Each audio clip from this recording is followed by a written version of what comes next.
Allez-y. L'ordre du jour appelle l'examen du projet de résolution de mise en accusation devant la Haute Cour de justice de l'ancien ministre Ismaïla Madior Fall. Man nga ñu liiral rapport bi ak projet de résolution.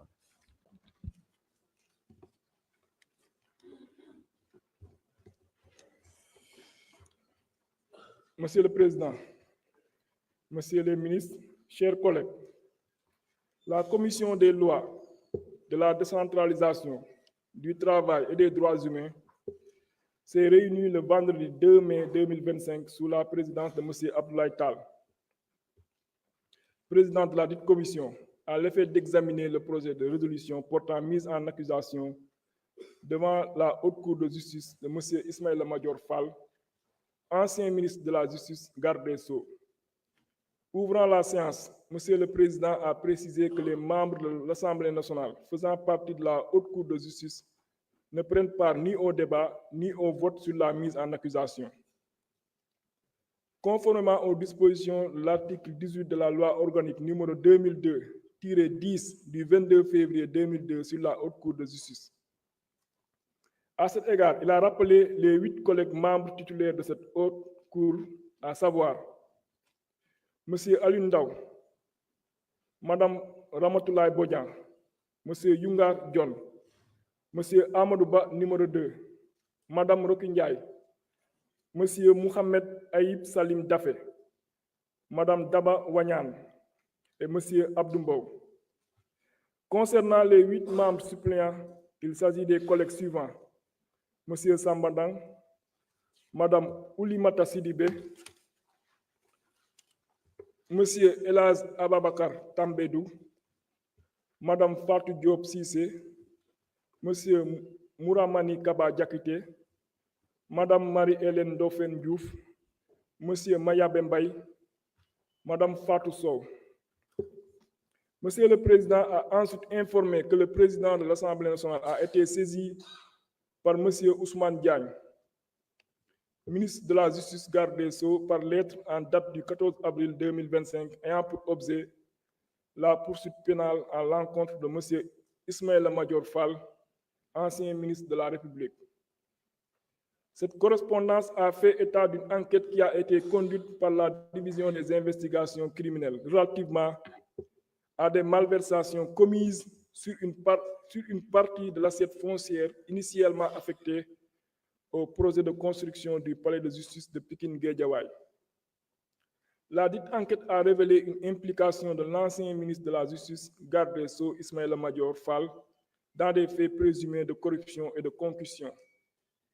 En effet, le directeur des constructions du ministère de la Justice à l'époque des faits, entendu par les enquêteurs, a précisé qu'une surface de 2075 mètres carrés était réservée à la construction du centre de surveillance électronique, tandis qu'un terrain de 8800 mètres carrés avait été attribué au promoteur immobilier chargé de la construction de l'infrastructure.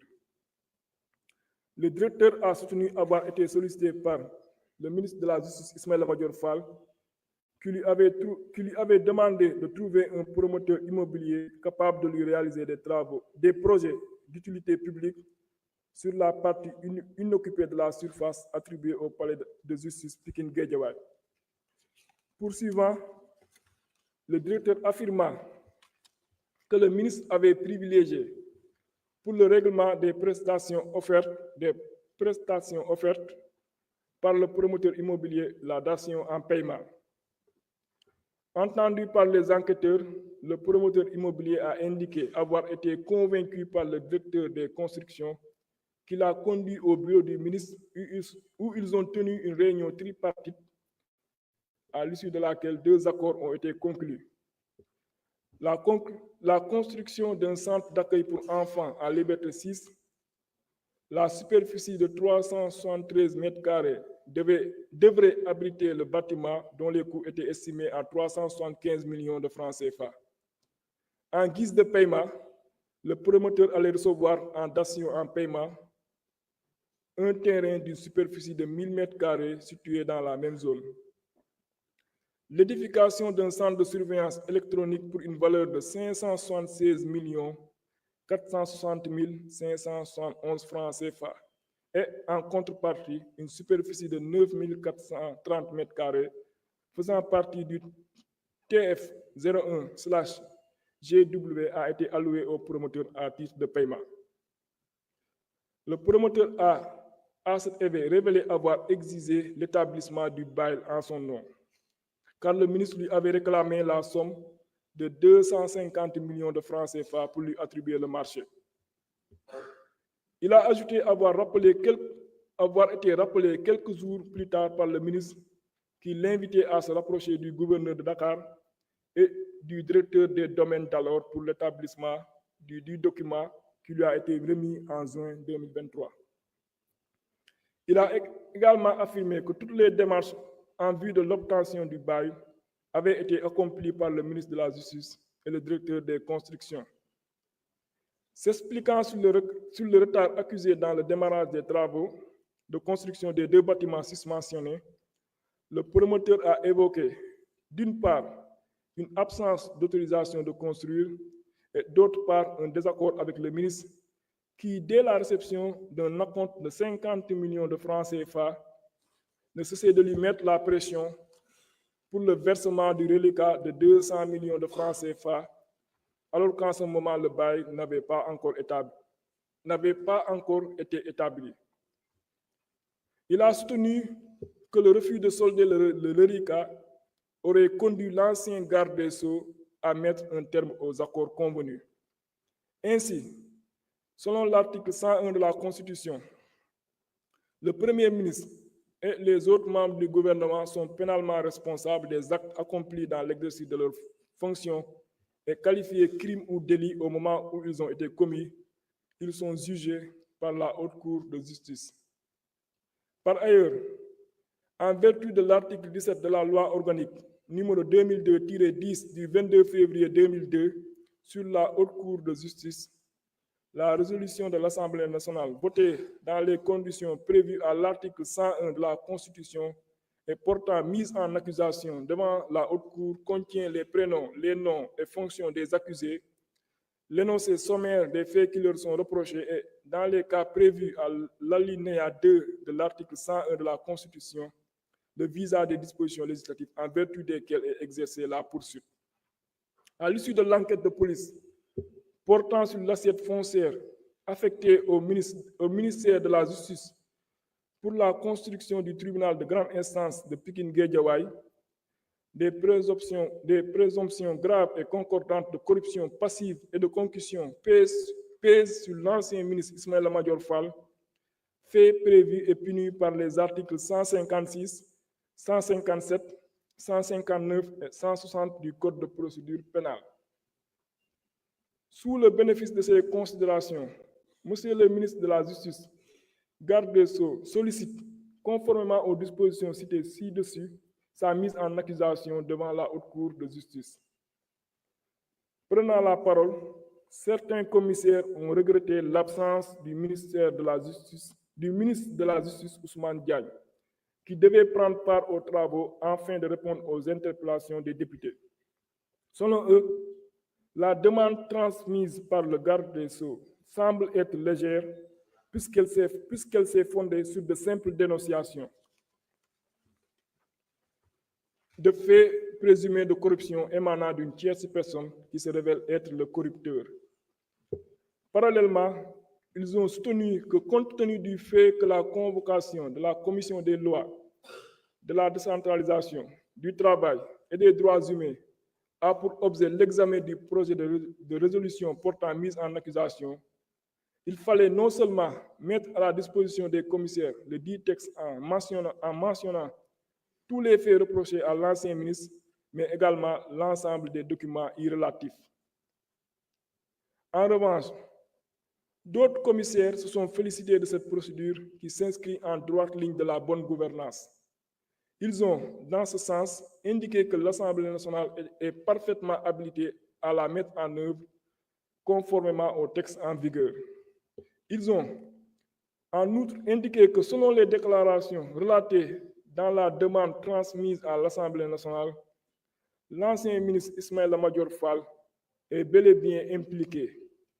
D'ailleurs, ce dernier s'est déjà exprimé à travers une chaîne de télévision privée et n'a pas nié les faits reprochés.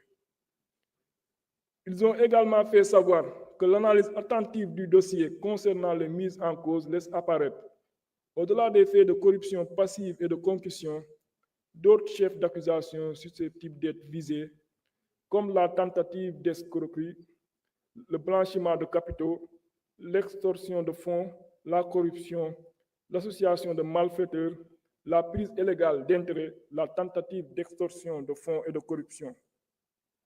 Par ailleurs, dans le souci de permettre au commissaire de mieux comprendre cette procédure de mise en accusation, il a été demandé de faire le rappel historique de la Haute Cour de justice. En réponse aux différentes interpellations exprimées, Monsieur le Président Abdoulaye Tall a d'emblée fait un rappel historique succinct de la Haute Cour de justice et du cadre juridique qui régit son fonctionnement et son organisation. Il a ensuite tenu à préciser qu'à ce stade de la procédure, aucun texte n'oblige la présence du ministre de la Justice, garde des Sceaux à l'Assemblée nationale pour prendre part aux travaux. Il a également indiqué que la demande transmise par le ministre de la Justice, garde des Sceaux, ne s'est pas fondée sur de simples dénonciations comme précédemment allégué. Par contre, elle s'est fondée sur une enquête conduite par la division des investigations criminelles qui a révélé une implication de l'ancien ministre de la Justice, garde des Sceaux, Ismaïla Madior Fall, dans des faits présumés de corruption passive et de concussion. À ce niveau, il a fait savoir qu'il appartient à l'Assemblée nationale de retenir la qualification juridique des faits reprochés conformément à la loi organique sur la Haute Cour de justice précitée. En conséquence, l'Assemblée nationale a la latitude de retenir de nouveaux faits contre le mis en cause. Enfin, Monsieur le Président a procédé à la lecture du projet de résolution concernant l'ancien ministre de la Justice, garde des Sceaux, Ismaïla Madior Fall. Le dit projet est annexé au présent rapport. À la suite de ce qui précède, les membres de la Commission des lois, de la décentralisation, du travail et des droits humains ont adopté à la majorité le projet de résolution portant mise en accusation devant la Haute Cour de justice de M. Ismaïla Madior Fall, ancien ministre de la Justice, garde des Sceaux. Il vous demande d'en faire autant s'il ne soulève de votre part aucune objection majeure.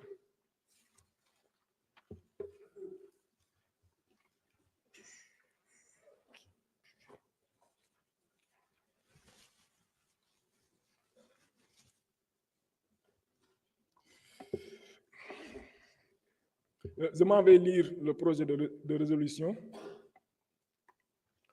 Projet de résolution portant mise en accusation devant la Haute Cour de justice de M. Ismaïla Madior Fall, ancien ministre de la Justice, garde des Sceaux.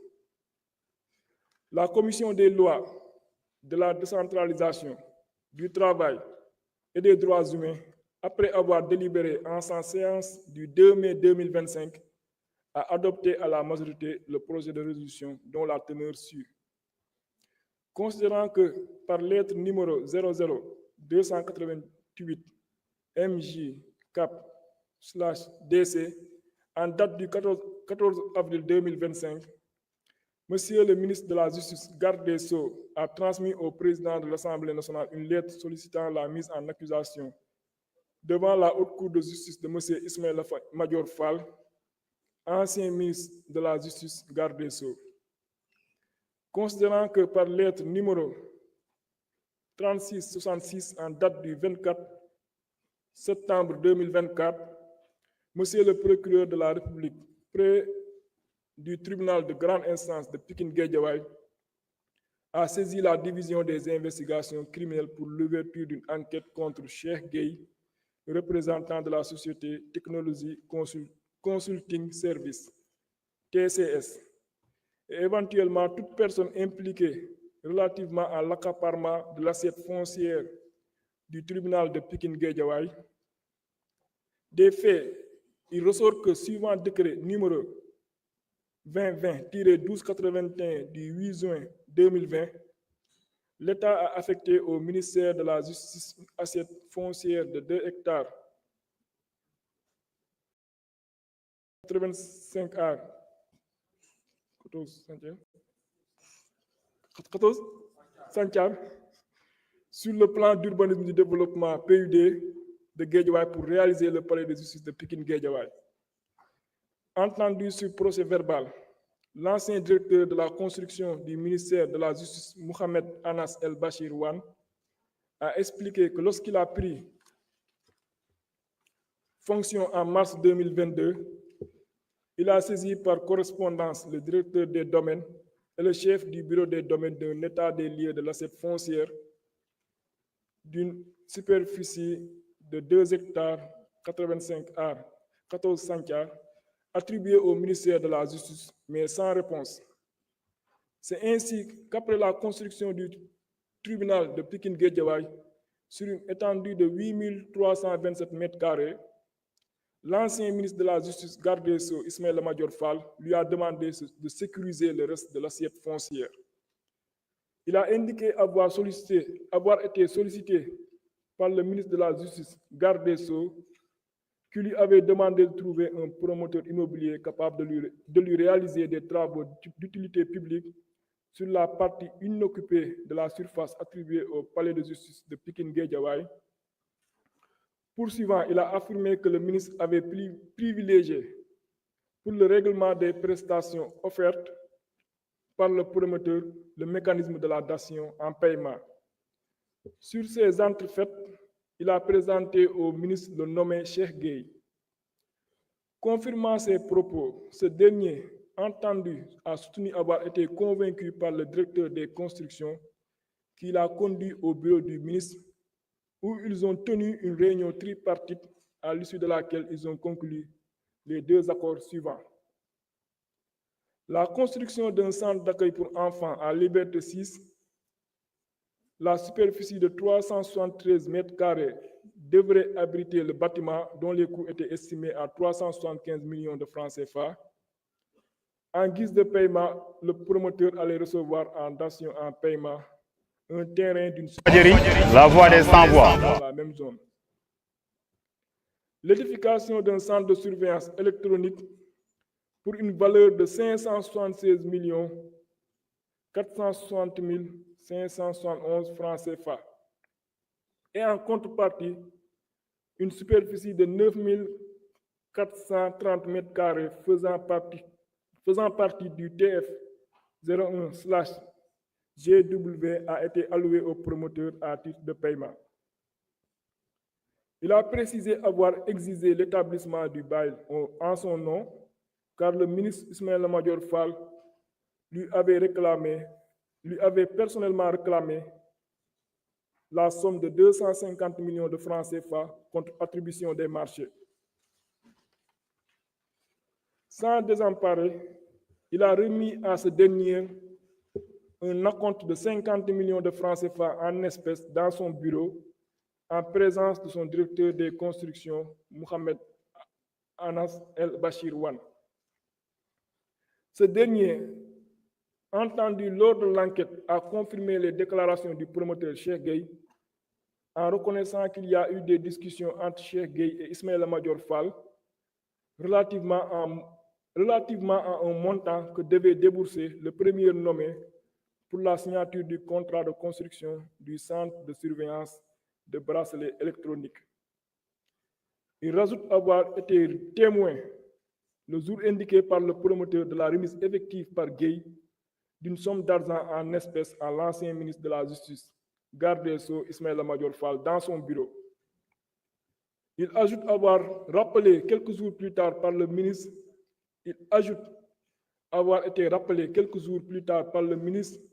qui l'invitait à se rapprocher du gouverneur de Dakar et de Mamadou Gueye, directeur des domaines, pour l'établissement du document qui lui a été remis en juin 2023. Il a signalé que toutes les démarches en vue de l'obtention du bail ont été accomplies par le ministre de la Justice, garde des Sceaux, et le directeur des constructions. Quelque temps après la remise de cette somme, le promoteur Cheikh Gueye a soutenu que le ministre voulait le contraindre à lui remettre les 200 millions de francs CFA restants en espèces, ce qu'il a refusé du fait des lenteurs dans la délivrance du bail. Le ministre lui a alors restitué ses 50 millions de francs CFA tout en lui indiquant qu'il allait annuler le bail. Le directeur des constructions, M. Wan, a confirmé à l'enquête avoir lui-même procédé à la restitution des fonds sur demande du ministre. S'expliquant sur le retard accusé dans le démarrage des travaux de construction des deux ouvrages susvisés, Cheikh Gueye évoquait d'une part une absence d'autorisation de construire et d'autre part un désaccord avec M. Ismaïla Madior Fall qui, dès la réception de l'acompte de 50 millions de francs CFA, ne cessait de lui mettre la pression pour le versement du reliquat de 200 millions de francs CFA, alors qu'en ce moment, le bail n'avait pas encore été établi.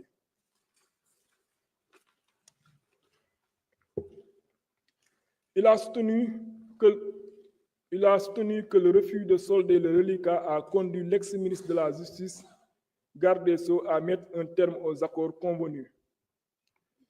Il résulte de l'enquête de police portant sur l'assiette foncière affectée au ministre de la Justice, garde des Sceaux, pour la construction du tribunal de grande instance de Pikine-Guédiawaye, une violation manifeste du Code des marchés publics. En effet, en attribuant les marchés de construction au promoteur Cheikh Gueye,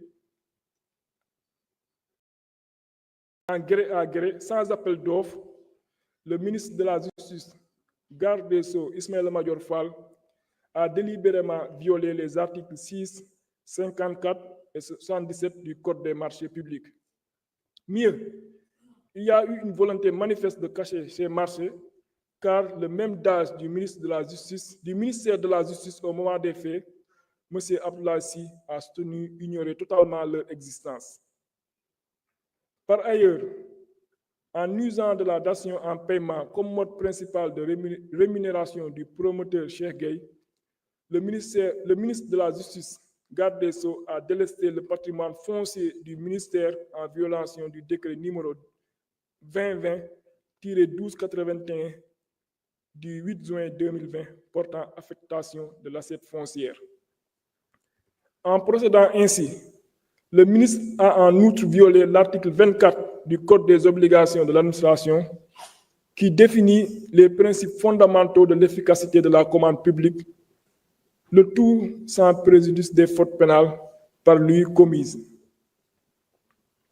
Considérant que selon l'article 101, alinéa 2 de la Constitution, le Premier ministre et les autres membres du gouvernement sont pénalement responsables des actes accomplis dans l'exercice de leurs fonctions et qualifiés crimes ou délits au moment où ils ont été commis, ils sont jugés par la Haute Cour de justice. Qu'en vertu des dispositions de l'article 17 de la loi organique numéro 2002-10 du 22 février 2002 sur la Haute Cour de justice, les poursuites sont exercées suite à une résolution de l'Assemblée nationale votée dans les conditions prévues à l'article 101 de la Constitution et portant mise en accusation devant la Haute Cour de justice.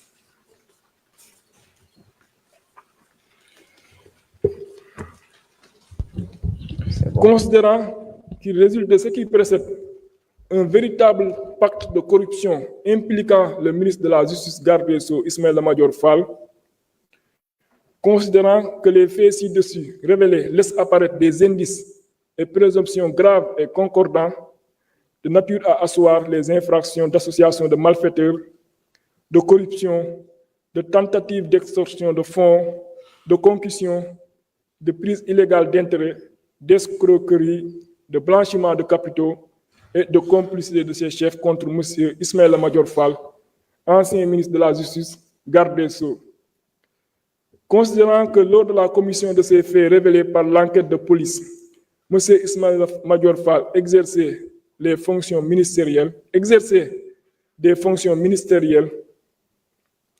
considérant que ces faits sont prévus et punis par les articles 238 239, 159, 160, 162, 372, 156, 157, 379, 45 et 46 du Code pénal et la loi organique 2024-08 du 14 février 2024 relative à la lutte contre le blanchiment de capitaux, le financement du terrorisme et la prolifération des armes de destruction massive, abrogant et remplaçant la loi numéro 2018-03 du 23 février 2018 relative à la lutte contre le blanchiment de capitaux et le financement du terrorisme.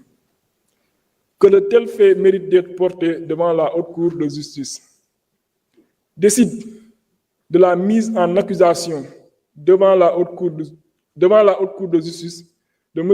Ismaël Madior Fall, ancien ministre de la Justice, garde des Sceaux, conformément à l'article 101 de la Constitution, 17 et suivant de la loi numéro 20-02-10 du 22 février 2002, portant loi organique sur la Haute Cour de justice modifiée. Merci beaucoup. Nous allons laisser à l'honorable Ousmane Diouf le soin de nous lire le rapport concernant notre collègue Salimata Diop.